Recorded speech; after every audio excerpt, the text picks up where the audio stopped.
Hey everybody, this is singer-songwriter Joe Pug. About a decade ago, after many years of touring the country playing music, I decided to start a podcast about the experience. That podcast is called The Working Songwriter, and now after over about 300 episodes, millions of downloads, and 10 years of being an independent podcast, the show is at long last going pro. I'm happy to share that we're officially joining the Bluegrass Situation Podcast Network, and we couldn't be more thrilled. BGS focuses on roots music, but similar to our show, they're interested in celebrating high-quality songwriting of any kind. Whether you've listened to all 310 episodes or you just dove into the podcast for the first time last week, thank you for listening. You can find all episodes of The Working Songwriter on The Bluegrass Situation or wherever you get your shows. This episode of Basic Folk is brought to you by Yamaha Guitars. If you want to bring your guitar's acoustic tone to the stage, you should definitely check out the Atmosfeel pickup system from Yamaha. Atmosfeel blends 3 pickup elements to capture the full character of your guitar with minimal hassle.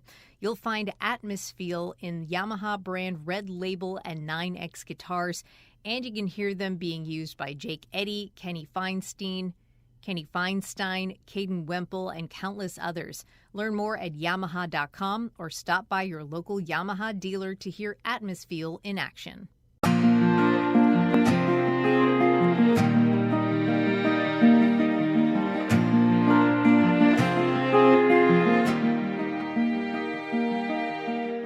Hello and welcome to Basic Folk, where we have honest conversations with folk musicians on the Bluegrass Situation. This is me, Cindy Howes, and I host this podcast. Thanks for finding us. Very happy to have Naomi Westwater on the podcast today. Before we get into that, let's talk about ways to stay in touch. My New Year's resolution was to send a Basic Folk newsletter. If you'd like to sign up for the newsletter, you can do so at the link in the show notes, or you can go to basicfolk.com and sign up for the newsletter there. You can also follow us on social media at Basic Folk Pod. We're on Instagram, Facebook, TikTok, and YouTube. We are a listener-supported podcast. You can make a financial contribution at basicfolk.com/donate. That's about it. Okay, right now I am coming to you from underneath a hotel bathrobe in a room at the Sheraton in New Orleans for Folk Alliance. It's day 1, so I haven't gotten into any trouble yet. I'm going to try to keep a good bedtime and hopefully see some great music. Let's get to the show today. Naomi Westwater. Something you might notice about Boston-based musician Naomi Westwater is that they have both sides of the brain on lock. They're very good at community organizing, grant applying, advocating, and other left-brained activities. However, they are also a creative, deeply spiritual, open-hearted person, which is associated with the right brain, not always something that goes hand in hand, but it is a beautiful thing when it does. Westwater, who identifies herself as a queer and Black multiracial person, grew up on Cape Cod in Massachusetts, where they never really felt like they fit in. Thanks to their parents, there was a lot of music being played: reggae, jazz, funk, classic rock, and 70s feminist folk. There was always a deep connection with nature, which plays into their spiritual practice and their songwriting, 2 areas that she had previously kept separate.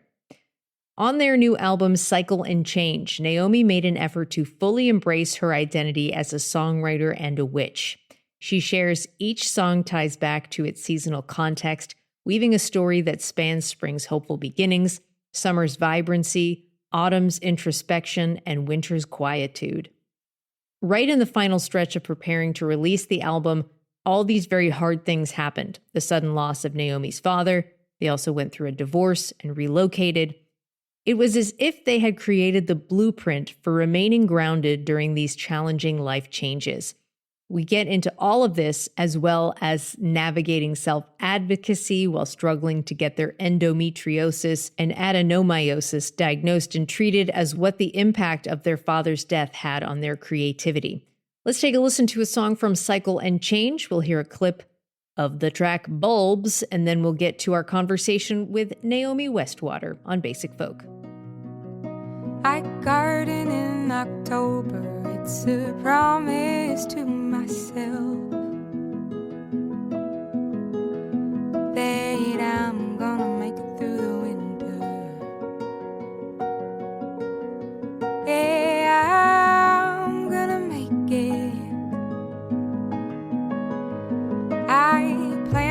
bulbs in November, and I cross my fingers.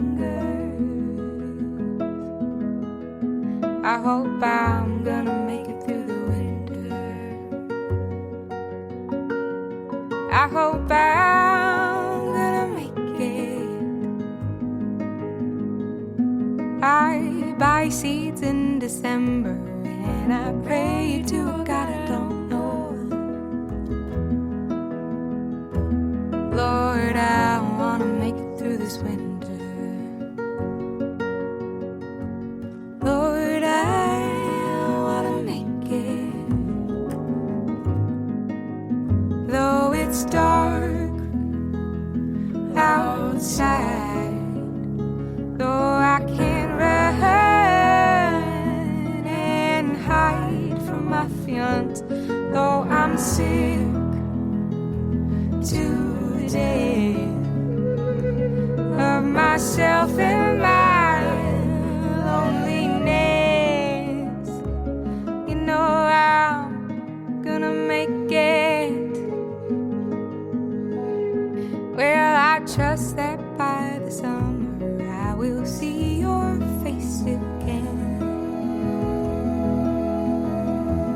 'cause I'm gonna make it through the winter. Yeah, I'm gonna make it. I'll feel the warmth and splendor, and I'll let the light back in. Yeah, I'm gonna make it through this winter. Oh, I'm gonna make it. Though it's dark outside, though I can't run. Naomi Westwater, it's so nice to meet you. Thanks for coming on Basic Folk. Thanks for having me, Cindy. You grew up on Cape Cod in Massachusetts. What town did you grow up in? I grew up in Falmouth and in Mashpee, which are right next to each other. Okay. Yes. Very familiar. My cousin's family has a little cottage in Mashpee. So we did Mashpee Commons, the flea market, Mm-hmm. the movie theater. There wasn't any air conditioning in that cottage, so we'd go to the movies a lot in the summertime. Totally. Yeah. I went to the movies a lot. Yes. Yeah. So I read that you never felt like you fit in on Cape Cod. And so for those who are not familiar, like we are, what was Cape Cod like for you growing up, and why didn't you feel like you fit in? Well, especially in the 90s when I was growing up there and early 2000s, Cape Cod is very white. I was, I think, the only Black person in my middle school, and just one of like a handful of people of color. And it's different now, but there are aspects of the Cape, especially in the winter, that can feel quite rural, actually, and very isolated. And I love Cape Cod. I go back there all the time, and I feel like a relationship with the nature there as well as a lot of the people. But as a kid, I didn't feel like I fit in. And I was constantly kind of lovingly, but constantly kind of people were like questioning like my hair and my identity. And it just made me feel othered often. Yeah. Where were the respites on Cape Cod for you? Mashpee has such a beautiful beach, South Cape. And one of the things that's really beautiful about South Cape is there's like this path that has the bay on one side and the ocean on the other side. And I love going out there, walking out there, swimming there. And then it's part of a state park, so there's also woods there too.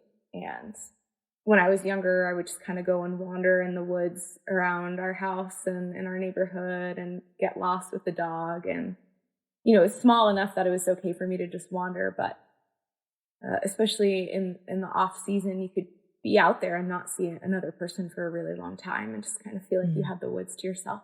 Awesome. It seems like thanks to your parents, there was a lot of music being played in the house: reggae, jazz, funk, classic rock, 70s feminist folk, the also important 70s feminist folk. Yeah. How is the way that they felt about music? How has that impacted the way you have ended up feeling about music? I think in general, my parents were not artists, but art was very important to them. And not in like a highbrow way. It just was like a part of everyday life.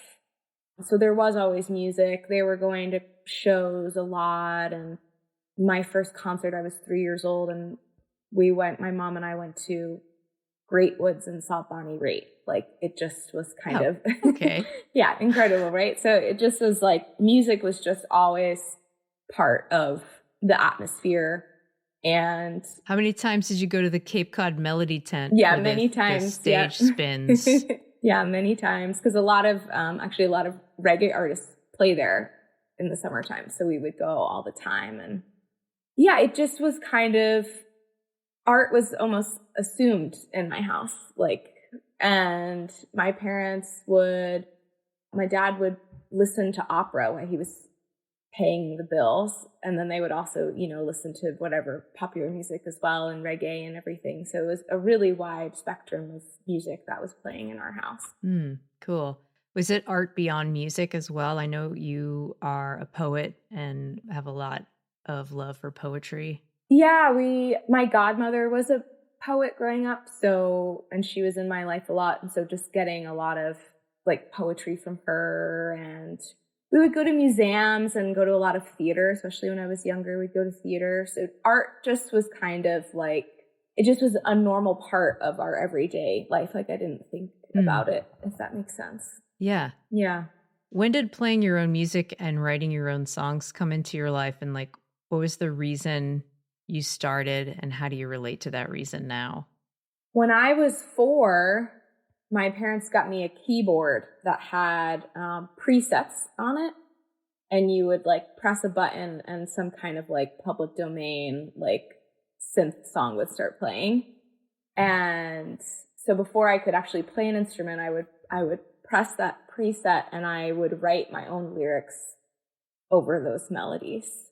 So I started writing as soon as I could talk, and I was writing poetry as soon as I could write. And what were these poems like? Release the tapes. My first poem was at 8 years old, and it was about nothingness. Oh my God. Stop it. Yeah. It was kind of like, I don't remember all of it, but I remember it was like kind of heavy. It was about nothing, being nothingness. So, but I think there was like no reason for me to start music writing or singing or any of it. I just felt like called to do it. And I think as I've grown up, music has been sort of a therapy for me. And so it became like a tool for processing whatever was going, especially in my tween and teen years.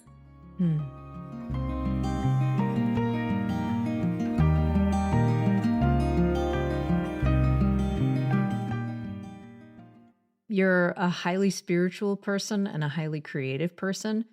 What did those attributes look like for you growing up? Like, where was spirituality? Where was creativity? And when did you start feeling ownership of them? That's a good question. Well, my parents were both very alternative. So they both grew up in the kind of different Christian faiths. And they both ended up kind of rejecting those faiths as adults. But they really encouraged me to, like, religion was something that was encouraged but never forced on me. So, I would go to Shabbat when I slept over on Friday nights at my Jewish friend's house. We would do Shabbat. And if I slept over at my Christian friend's house on Saturday, we would go to church on Sunday. And so I got like a really just like versatile religious education as a kid. When we moved from Falmouth to Mashpee when I was 12. And my mom was in a woman's group that was like a kind of neo-pagan feminist witch group for years. And my dad had joined a spiritualist church, which is a branch of Christianity that believes that Christ was a psychic medium. And they had like a house blessing. And it was like my mom's, like the 13 of my mom's women's group, like chanting and my dad's minister in the yard with a didgeridoo. And I remember being so embarrassed at 12 years old. Like, like the whole neighborhood will now know that we are not a normal family. Here they come. Yeah. But I think what all of that instilled in me is permission to be spiritual and permission to, there was never any pressure. It just was like, these are all these things that are available to you if you want them. And then when I got to college, I really wanted to have a spiritual practice in community with people. And I started my own circles, and we started meeting, I think this was all the way back in like 2010. And we would meet for like full moons and for the solstices and equinoxes. And I started kind of becoming more of a leader and guiding people through spiritual practices. And I'm still doing that. I started a coven in Boston in 2018, and we're still meeting 8 times a year now. So it's just become part of my life. What does the spiritual practice look like for you now? So many different things, both from like really mundane things to like deep, thoughtful, intentional ritual. My dad passed away in April. So a big thing for me now is like I have an ancestor altar, which I've had for many years, but I have an ancestor altar set up, and I like to like every day just like go there and light a candle or some incense. And there's a brand of lip balm that my dad really liked, and I have that like on the altar, and like I go there and put the lip balm on and like think about him and like wow, he must have really liked that lip balm. That's like very specific. Yeah, it's like a very specific brand. Yeah. So that's just like a part of my everyday life that just takes, like 1 minute, 2 minutes a day of just kind of thinking of those people. I have a full moon book club. We meet every full moon, and we do a ritual, which sometimes is tarot, sometimes it's meditation, sometimes we like will write a letter to our future selves. I do spell work. I think to me, like writing a song, writing a poem, writing a spell, they're all interchangeable. Like oftentimes it's some kind of emotion that I'm wanting to bring out into the world, or something I'm desiring, or something like that. Like there's not that much difference to me. I do a lot of tarot, astrology. Like for me, there's no one thing that I'm drawn to. It's like, and I think that's the beauty for me that I found in my spiritual practice is like you can't do it wrong. Like it's just supposed to be a way to connect. So just find a way to connect, right? And sometimes that's one-on-one with friends, or just by myself, or in a group. But and then sometimes we're doing really big, thoughtful rituals. Like for Halloween, we'll do like some kind of ritual where we're honoring our loved ones who've passed, and it feels very sacred and special. And sometimes it's something silly, so. Nature is a big part of your story. We were talking a bit about nature walks on old Cape Cod. Yeah. What has your connection to nature looked like throughout your life? Like, how has it evolved? Was there anyone in your life that encouraged you to explore the natural world? I think being an only child, I just spent a lot of time outside. Like, I was often playing by myself or playing with the dog. And so I'd like take the dog for a walk. We lived for a long time, up until I was 12, we lived by a cranberry bog. So I would go and like walk the dog on the cranberry bog. And like my parents weren't particularly outdoorsy. My dad owned restaurants on the Cape. So really summertime was like he was working 80 hours a week all summer long, and we didn't really see him. But my mom loved going to the beach. So we'd go to the beach all the time. But I think I just developed my own relationship with nature and felt comfort in nature. And, to this day, like any kind of body of water or woods or piece of land, like, and me and a dog going for a walk is like such a nice, wonderful thing to do. Yeah, dog is key. Yes. What is the connection to Barbados? Yeah, so my dad's family is from Barbados. My dad grew up in New York City, but his dad was from Barbados and his maternal grandparents were from Barbados. So that whole half of my family is from there. And my grandfather was the oldest of 11. So I have a lot of cousins and great aunts and uncles that are still living on the island. And I try and go back as often as possible to be with family. Awesome. Cool. You consider yourself a storyteller. So what makes a good story? I think, at least for the work I'm doing, I'm trying to be as honest as possible. So it's the truth that makes a good story.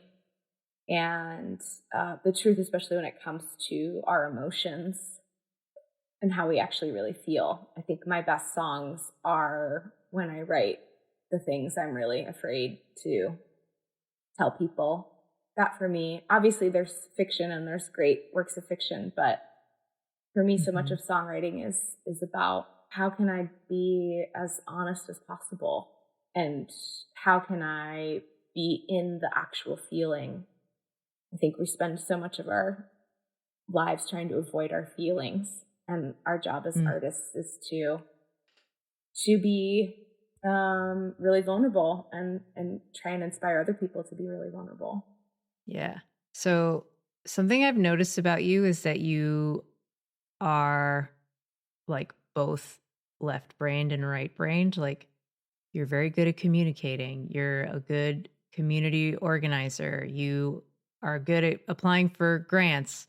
You're good at advocating, very left-brained. And then also, you're also creative, free-spirited person, like an artist, very right-brained. And that's like not always something that goes hand in hand, and that one person can do both so well.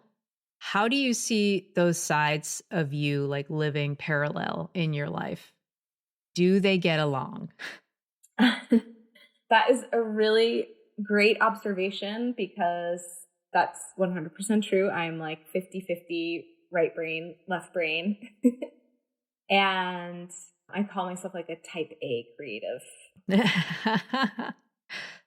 You know, I think in the world that we're living in currently, where independent artists have to do so much administrative work, it's really, really, really, really helpful.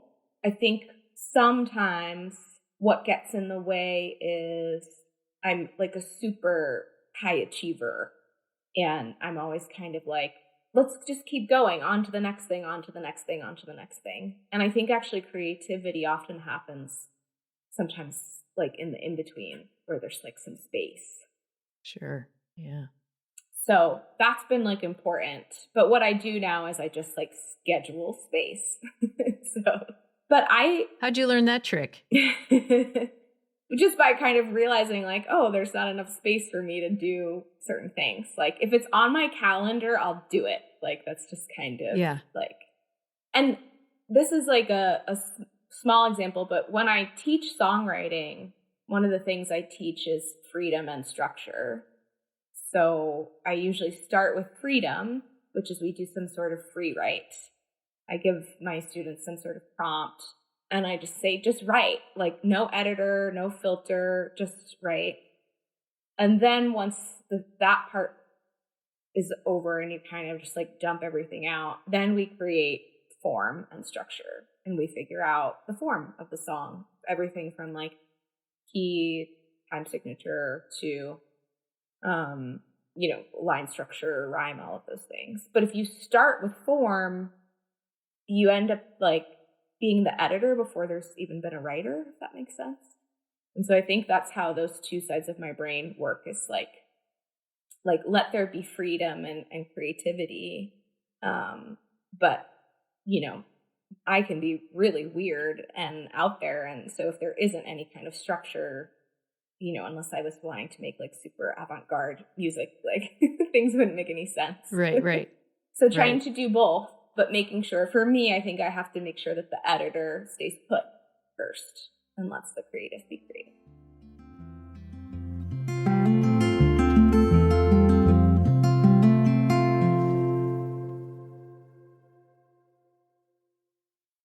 So This was a few years ago, but you were on the podcast Wild Womb talking about your endometriosis and your adenomyosis. Adenomyosis.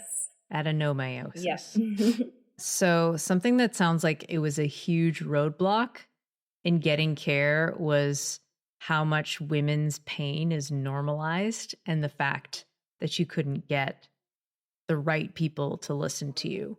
So what has your health journey taught you about how to advocate either for yourself or for others? Ooh, Cindy, this is like, I could write a whole novel on that question. Thank you for asking. I think that what I've learned is that doctors are experts in medicine, but I'm an expert on my own body. And you're an expert on your own body because I am the only person that's actually experiencing my body. And so I have had to go through a lot of doctors to find ones that get that and are not trying to convince me that what I'm feeling is not happening, but instead my current PCP, I literally said to them, I was like, I need you to be like a co-investigator. Like we're solving a mystery. And if you're not down to do that with me, then I don't want to work with you. So I was really quite blunt with them. And they were like, I am down to be a co-investigator and solve the mystery of your body with you. Cool. But yeah, I've just had so many people try to dismiss my pain or, you know, doctors kind of go like, oh, well, like, and so often I just had to say like, okay, I'm in charge of my body and I'm the one who feels it. So it's just like self-trust, to be honest. I think what's also been helpful is understanding that the medical system is fucked and that's just what it is. And like knowing that and understanding that it's not an easy system to navigate and that realistically you probably have to see, especially with endometriosis, you're going to have to see a lot of different doctors and being able to accept that that's part of the journey and that it's not just me that's experiencing it, but so many other people are experiencing it. I don't like that fact, but it has given me an understanding of like, this is part of the work of like working towards health is that I'm going to have to do a lot of my own research, a lot of my own advocating for myself. Right. You basically have like a medical degree. Yes. And it's wild that you say that, but I've met doctors where I'm like, I know more about my illness than you do. And, you know, that's can be a little frightening when you're in the room with someone and you're like, ooh, I think you actually don't know things that I know. Right. Time to go. Yeah. Sorry, guys. Gotta go. So you said on the podcast that you used to have pain every day and that seemed like really normal to you, that you were taught that pain comes with like being a woman. How has your relationship to pain changed since then? I feel, and this is like from a spiritual perspective, as well as just like a practical one, but I think that pain is the language of the body. And pain is how our bodies communicate to us. And for me, it's then my job to try and respond to my body's pain in the best way that I can. So I'm still in pain quite often. I'm not like I'm still in pain a lot. And so when I am feeling pain, I just kind of try and pause and I say, like, what is my body trying to communicate to me through this pain? Like, is it that, like, I need to go take a nap? Like, is it that, like, I ate something that is inflaming my body? Is it that, you know, I need to take a muscle relaxer? Like, what is my body trying to communicate to me? And try and think of the pain more as neutral instead of as a negative thing that's happening to me. And that when you're having enduring pain, chronic pain, it's usually because there is a chronic issue. You know, I had like I don't know, like 5 or 6 different organs that have been affected by my endometriosis. So of course I'm going to be in pain. Often my organs are not doing well, right? So, and I've always been really nervous when any doctor tries to like give me something that's just managing symptoms, because the symptoms are often telling me that something's wrong, and I want to be able to at least initially hear when the symptom is like going off, because that's letting me know that something's off in my body. Hearing you talk about your experience with endo, you seem like you're just like, I was like, whoa, you are so willing to talk about anything that was going on with that particular experience. But like, you just seem like such like a truly open book. Where does that openness come from, and what rewards have you experienced because of that openness? I think in general, I'm a fairly confident person, and I don't feel like shame or embarrassment very often. And so, like, I'm not embarrassed to talk about my illness, and I don't have shame around my illness because, and so therefore, like, I think, and I know when I talk about my illness, it helps other people. I've like personally diagnosed like 4 or 5 people with endometriosis just through like sharing my story and listening to their story. But I think that's also like, I feel the same way, like when I'm on stage singing a very vulnerable song, like the vulnerability is hard, but I don't have like shame for the feeling. I'm not embarrassed that I'm like a human being in a body with feelings. So it allows me to just kind of like show up and be honest about who I am in this moment. And I don't know, it doesn't like occur to me to really do it any other way. Like trying to pretend that I'm well when I'm actually ill, or trying to pretend that I'm like happy when I'm actually sad, that would be more work. So what you're saying is you woke up like this? I guess so. Yeah. I think so. Wow. You are very involved at Club Passim in Cambridge. This is like a very basic question, but how did you get involved there, and what does it mean to have that community? You know, I moved to Boston in 2014, and I started going to open mics there, fresh out of college, just going to open mics.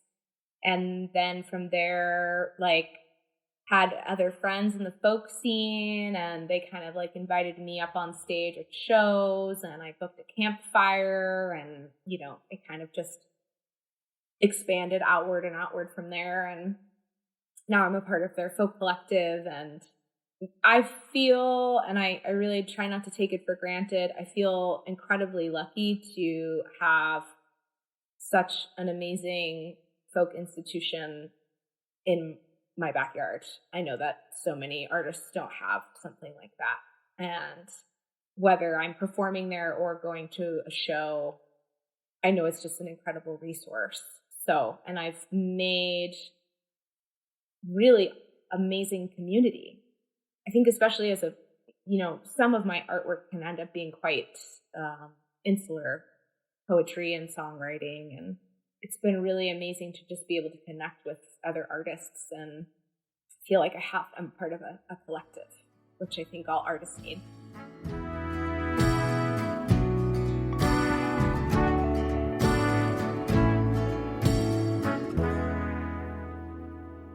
So your latest album is Cycle and Change, and on this record, lots of things are going on this record. Oh my God, we need another hour. You made an effort to fully embrace your identity as a songwriter and a witch. I'd like to start there. What has that effort looked like for you, and how did it feel to merge those identities? Yeah, I mean, we've talked a lot about like my spirituality and nature and all of these things. And I think my previous projects up until Cycle and Change, I was trying to kind of separate those things. I was like, spirituality has to kind of be over here, and art making is over here. And Cycle and Change was my like aha moment of like, no, actually they're the same thing and they need to come together. And why can't I make a record that's spiritual, and why can't the process of making the record be spiritual? So this is a quote about the record. It says each song ties back to its seasonal context, weaving a story that spans spring's hopeful beginnings, summer's vibrancy, autumn's introspection, and winter's quietude. So it hits on all 4 seasons. And we start in spring. Mm-hmm. Where did you come up with the concept to travel through the year seasonally, and how did you decide to start with spring? And I have another question, but I'll just ask 2 questions at once, not 3. Well, part of it again was my spiritual practice is seasonal. So I do all of the equinoxes and the summer and winter solstice, and then there are cross-quarter holidays. So there's like 8 sun holidays that I celebrate every year. And I've been doing that since 2010 and grew up in that. And so kind of the just concept of that cycle is ingrained in me. And what happened was I wrote the title track, I think it was like April 2020 in lockdown, like totally isolated and sad. And I was like, oh, I didn't realize it, but I have kind of I'm starting to collect songs that are seasonal and kind of are living in a place. And so then I started actually writing with intention. Like, can I write some summer songs? Can I write a couple more fall songs? So it just kind of unfolded. And, you know, when I look, the record took 4 years to like make, but it's a period of a decade of writing. And I didn't know that I was writing it. It just was what I was writing. The album highlights nature as a teacher and a mirror, and you want us to embrace our emotions and connect with the cycles that ground us, reminding us that even amidst change, there is beauty and stability in the natural world. So you and I were supposed to talk about this album last year. Mm-hmm. In April, but I think. a bunch of things happened for you right in the final stretch of getting ready to release this album. All these like very hard things. Your dad suddenly passed away. You went through a divorce. You relocated. You had a whole album about all of these things. Yeah. So how are you able to keep the lessons of cycle and change with you during difficult times? It's so funny. My therapist, you know, in therapy, I'm not talking about music because that's not like the thing that I need therapy for. But at one point I kind of said to my therapist, like, well, this is what my album is about that's coming out. And she was like, oh, you wrote the medicine that you need actually right now. And so I've felt that like the lessons on the record are what I needed this year. And as much as the art is for other people, it's also art that is like still for me.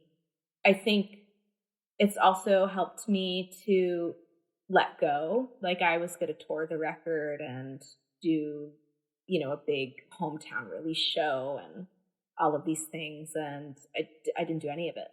And I don't think I'm going to. Like, I think maybe this record is just not going to get that.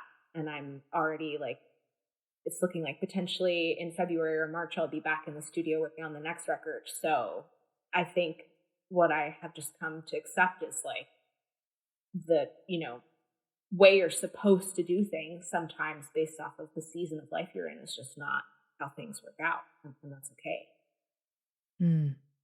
Your dad, you've posted lots of pictures of your dad, and he just seems like such a huge presence. You also posted a song that you wrote recently that, in your words, captures the specific grief of my dad's last day.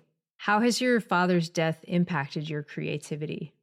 I think for a big chunk of time, I was not really feeling very creative.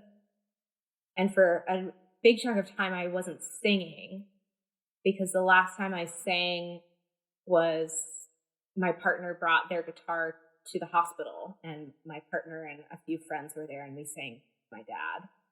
And so I literally couldn't sing for several months without bursting into tears because I was like, just kept being brought back to that moment. And I'm just now starting to write about it. So I think I just needed a lot of time.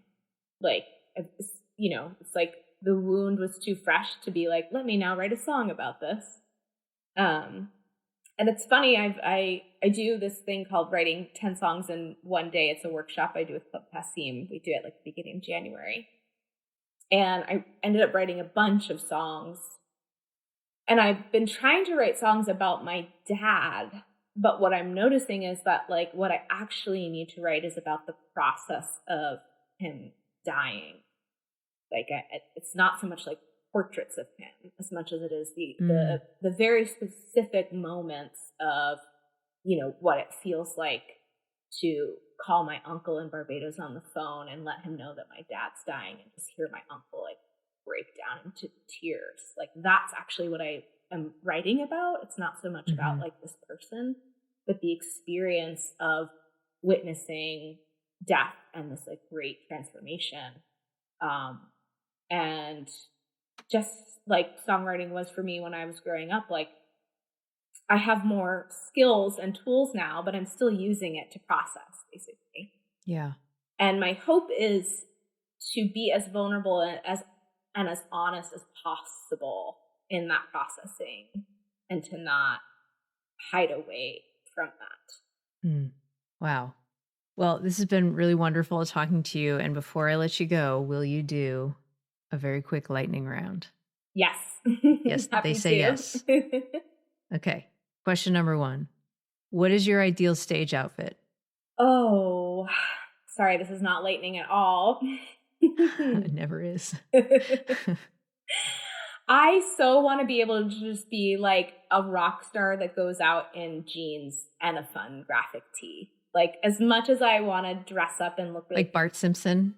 Yeah, like I just want to be like casual cool. Like anytime I put on like a kind of crazy outfit, I'm like, I really just want to be like in jeans and a tee right now. So I think that's yeah. Okay. What tarot card are you hoping for before you get on stage?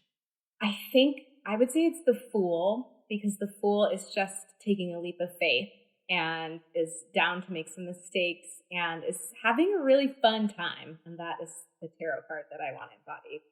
That's a really good answer. Are you a dog friend or a cat friend?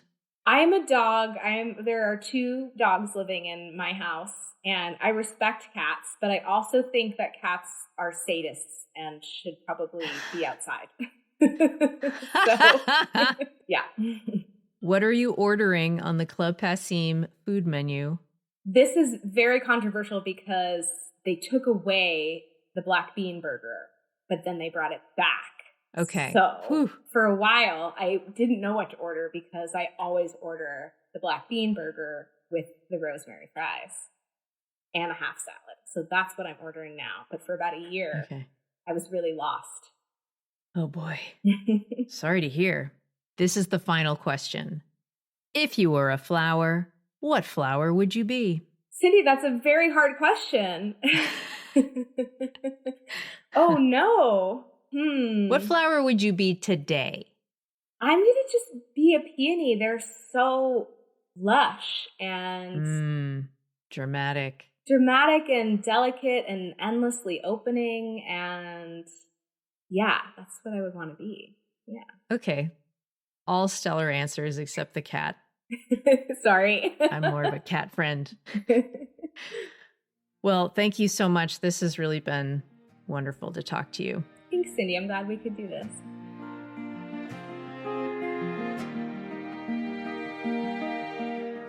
This episode of Basic Folk was produced by Anthony Cabrera. Dietrich Strauss composes our music. Basic Folk is a production of The Bluegrass Situation. You can find all of our episodes there. You can search for Basic Folk on the SiriusXM app. Go to folkalley.com or Folk Alley's mobile app, basicfolk.com, or you can go listen wherever you get your little shows on your little phone device. That's where you can find us. If you enjoyed this episode, please share it with a friend. I suggest sharing it with that friend in high school who is always telling you about witches and that if she does something to somebody as a witch, it comes back 3 times to her. Send it to her. I think her name was Vanessa. Yeah.